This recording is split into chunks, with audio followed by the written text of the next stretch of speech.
Hello guys, samahan niyo ako maglinis ngayon sa ating brother. At papalitan natin yung pagkainan nila. Gagawa tayo ng DIY na kawayan. Let's go!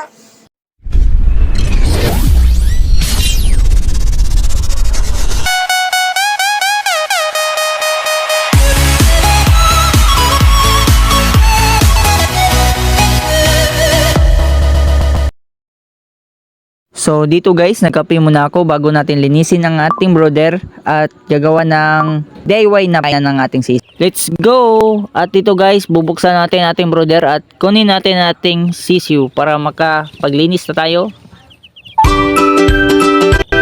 At dito nakalabas na ating sisiu at sisimulan na natin ating paglilinis. Let's go!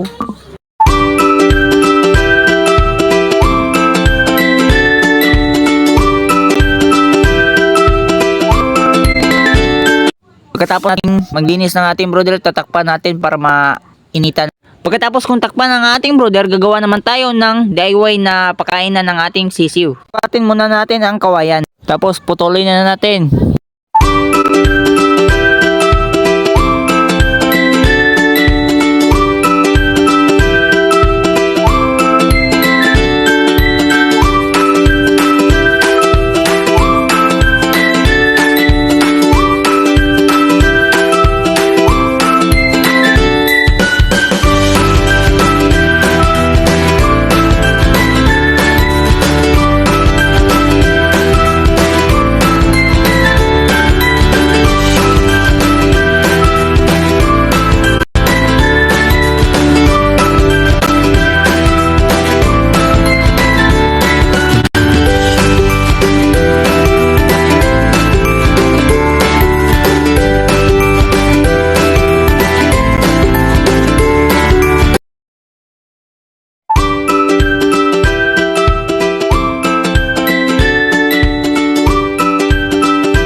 Ito na po ang resulta ng aking ginawang DIY na pakainan.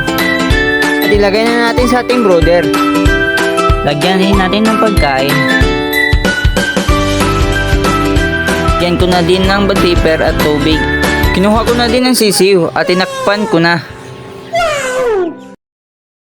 Ito pala ang gamit ko, animal vita. Ito pala ay nahalo ko sa tubig para malakas ang ating manok. Thank you for watching. Please like and share. Yeah!